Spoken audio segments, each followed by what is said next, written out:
Good. Hi, this is David Thornburg, President and CEO of the Committee of 70, which is Pennsylvania's oldest and largest good government group. And one of our core mission points is to educate and inform voters about upcoming elections. So I hope you know that there is a primary election coming up on June 2nd, and we're taking this opportunity to interview a number of candidates for statewide and local office to give voters a chance to get to know them and to make sure that they're fully prepared before they vote, either vote by mail or vote in person. So welcome, and today we're joined by a candidate, Democratic candidate for Auditor General, Rosie Davis. Welcome, Rosie. Thank you so much. Great. I suspect you're getting to know your way around Zoom, but it is a brave new world that we're all taking on. In fact, let me start out with that question. I'm just curious. I've been asking other candidates this. How have you adapted to campaigning in a virtual world? You know, usually campaigns are about rallies and knocking doors and get out the vote efforts. How is it doing all this virtually? Well, it has been a little bit of a challenge. However, it's about making a strategy change because, you know, in today's times, all campaigns are digital and also, of course, the old fashioned, knock on the doors and meet folks. And it kind of puts a damper in that because I'm an extrovert, so I love talking to people. So it's a change of pace. Yeah. Well, I said human beings are pretty adaptable, so I guess just going to roll with the punches. Let me ask you another question about these extraordinary times. You know, you've been very active in your community in lots of different ways. Not that I know you've never run for office before, but you could correct me if I'm wrong. But I have. Just curious about what you have been doing to support various aspects of your community during this healthcare crisis. Okay, sure. Well, first of all, I want all of the voters to know this is not my first rodeo. I ran for office in 2017, and I ran to become on the board of auditors for Smithfield Township, and I won my election. That was my first election, and I currently am the vice chairman of the Smithfield Township Board of Auditors, which is in Monroe County. That's first and foremost. I stand corrected. I apologize. Yes. I'm an elected official as we speak right now. So what I have done during this COVID-19 pandemic is where I have actually created a series that I'm on Facebook Live every Wednesday. It's called Weathering the Storm: Conversations with the CPA, and the goal of my series is to provide financial information and help to small businesses and individuals to help them navigate through this financial storm, this pandemic that is taking place right now. And that has been one of my big undertakings because at the end of the day, the average Joe, a lot of folks can't afford a CPA that's going to come in and provide them with expert advice that I receive hundreds of dollars from my clients for this types of service. Great. So that has been key for me during this shutdown period.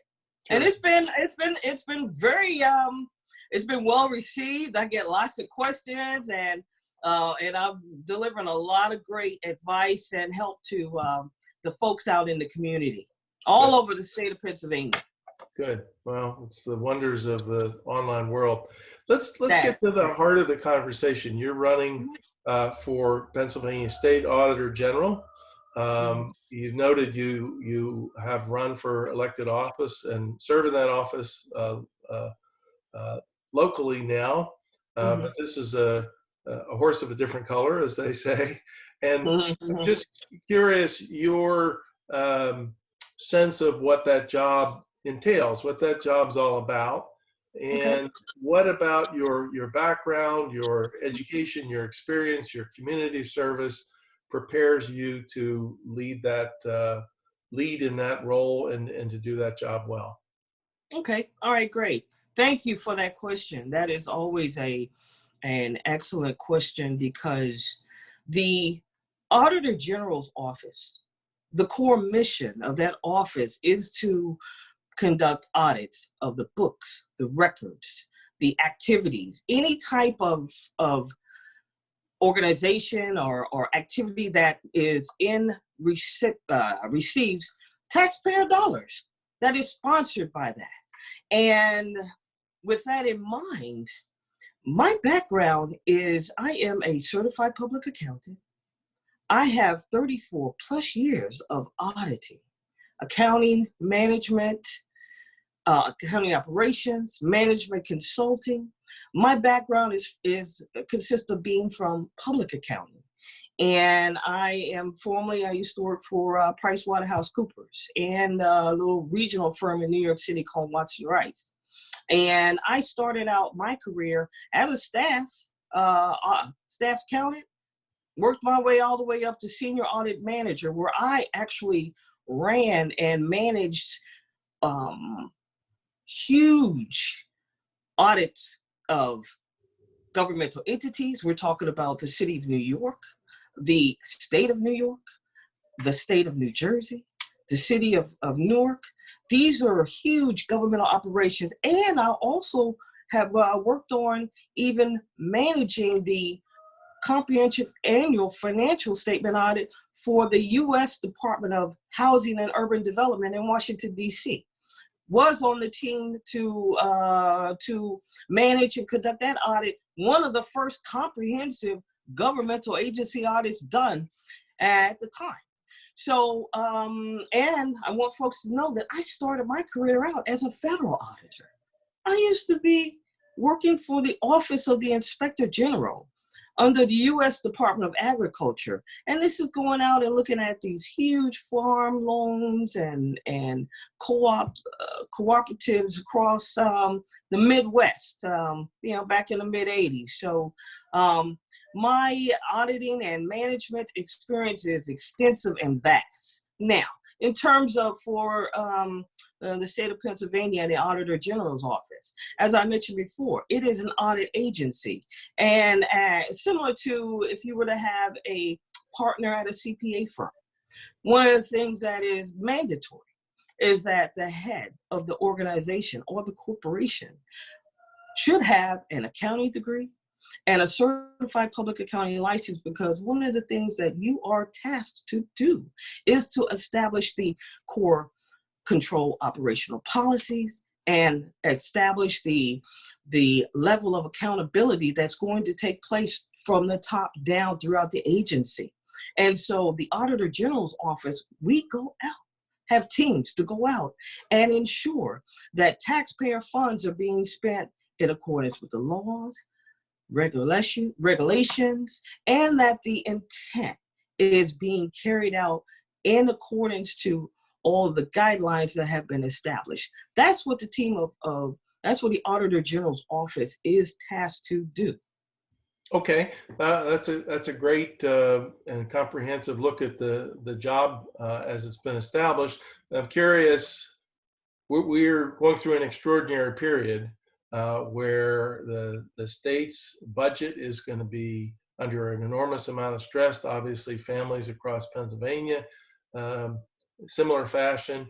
Um, how does that change your vision for what the core job of the Auditor General is all about? How does the COVID-19 induced economic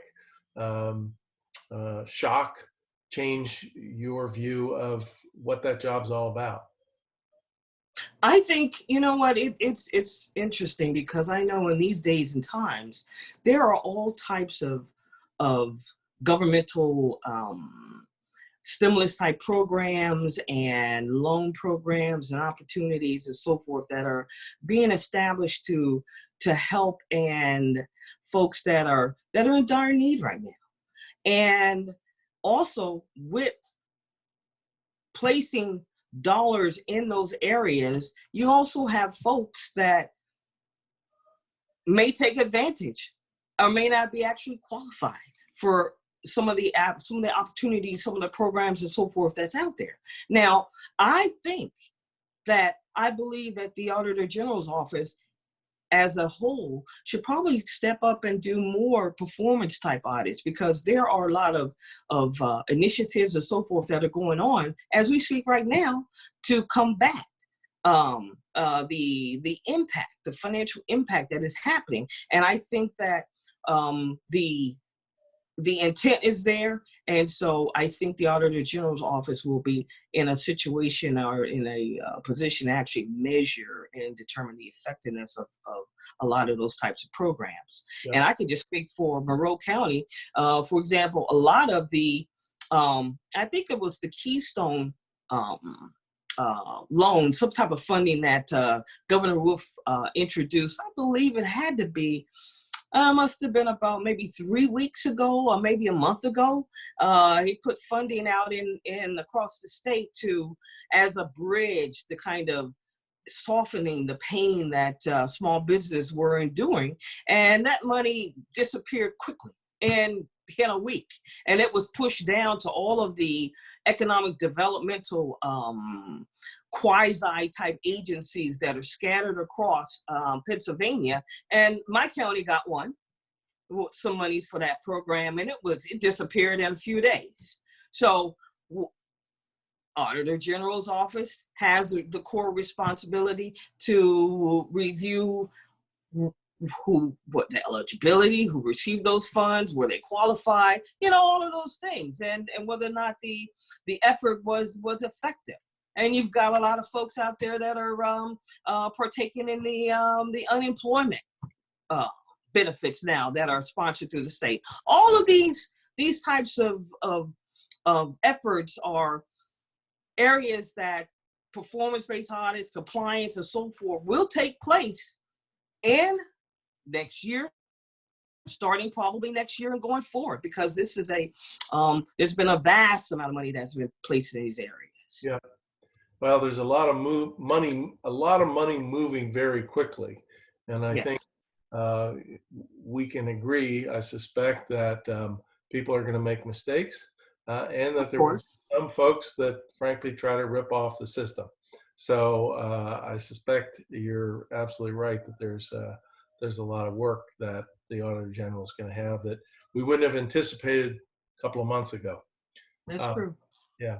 Let me ask you about your larger sense of priorities for the office. And in particular, a question which I think is sort of two sides of the same coin. Mm-hmm. One side of the coin is, are there ideas, policies, proposals, initiatives that you will always support no matter what? It's kind of a no-brainer. This is what we got to do. On the flip side, are there ideas, policies, proposals that someone might approach you or that you might consider that you will never do no matter what? So that's my sort of always and never question. Interesting question. I think that I'm the type of person, I never put myself in a box on anything. And I think that in terms of issues that are really core and dear to me, or several issues, one being the fact that I have a 79-year-old disabled mother that came to live with me. And you always hear about how the PA lottery money is dispersed to help senior elderly care programs, senior programs, activities, and things of that nature. And when my mom came to live with me, I was like, oh, great, this is great, because these programs are in place. And I'm in the city most times, and my mom is here.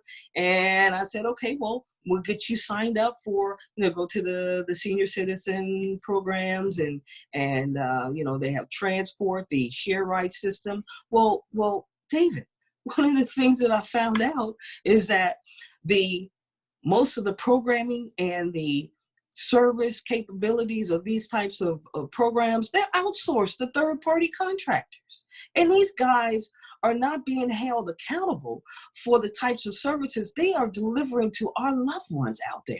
Our senior and disabled loved ones out there being basically held in a situation where these programs are substandard, and one in particular was the Share Right program. That program came to my house, and just basically the type of services that my mom got, which is basically pick up and deliver to the location that she needed to go, it was horrific. And even the seniors that were sitting on the bus were basically saying, don't say anything, because the operator of this program, of this bus service, will retaliate against you. And understand, when your loved ones are put in that kind of predicament by a third-party contractor that is being paid for with our tax dollars, you start to think, wait a minute, what's going on? So David, I wrote a letter to the Pennsylvania Department of Aging to let them know what was going on. Those guys sent a letter back and said, it's not my problem, deal with the county. The county says it's not my problem, deal with the contractor. Spoke to the contractor. It was ridiculous. It was a situation, and wasn't me. But you know what came to my mind, David? The Auditor General's office has the core responsibility to ensure that every single program that is being sponsored with taxpayer dollars should be held accountable. There should be actual checks and balances in place. So that's one of the areas that is very core to me, very core and dear to me, because there are a lot of third-party contractors out there that are operating across this state with our tax dollars, and they're not providing the core level of services that are necessary and was expected. Yeah. So does that fit into the always category or the never category? Oh, that is one of those that is a broad global across the board always, because contractors and receiving our taxpayer dollars, that is one of the core areas of responsibilities of the Auditor General's office. So it could be a contractor that is providing. This one just happened to be senior services. It could be another one being that is a responsible for granting loans to businesses that are out there struggling, and then they're sitting there making sure that they give loans to all of their friends, and the core other folks that need those types of loans are not getting them. It can be any type of third-party contractor. Got it. So just to sort of put a pin on that, Yeah. You'll always be on the lookout for, if you're Auditor General, on the activities and the performance of third-party contractors in delivering services. Yes. Yeah. Yes, definitely. And to put things to go even further, David, one of the responsibilities of the Auditor General's office is to establish an annual audit plan. That audit plan is going to be risk-based, and it is going to include all of the programming, all of the activities and so forth that are carried on across the state. And then there's a matter of determining, okay, where's the risk lie, so that there's adequate coverage, because as the law that actually created the Auditor General's office, there are a lot of mandated audits that must happen constantly.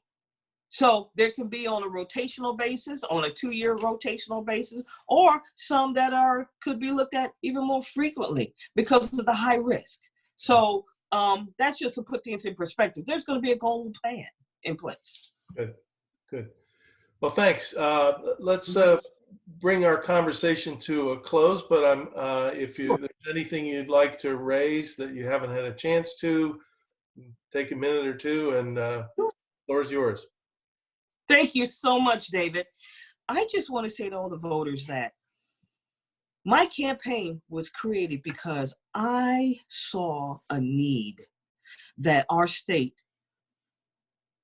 was in a situation where that the core accountability of recipients of our tax dollars, our hard-earned tax dollars, need to be held accountable. There need to be adequate checks and balances. There need to be internal controls in place. And there needs to be a mechanism that is broad-based, that is going to provide all of our taxpayers confidence that the Auditor General's office is working diligently to root out and identify fraud and abuse wherever it may lie. And I am a certified public accountant. I have an extensive background in looking at governmental operations and rooting out financial corruption. I am an independent individual, and I have no ties or political debt. And I want you to know that when I'm your next Auditor General, that I'm going to work day and night to make sure that our dollars are safe and that there are no issues out there. And I humbly sit here and ask you today, please support me, come out and vote for me. Don't forget, sign up for that mail-in vote, because I also want each and every one of you to be safe during this COVID-19 situation and to not jeopardize your health.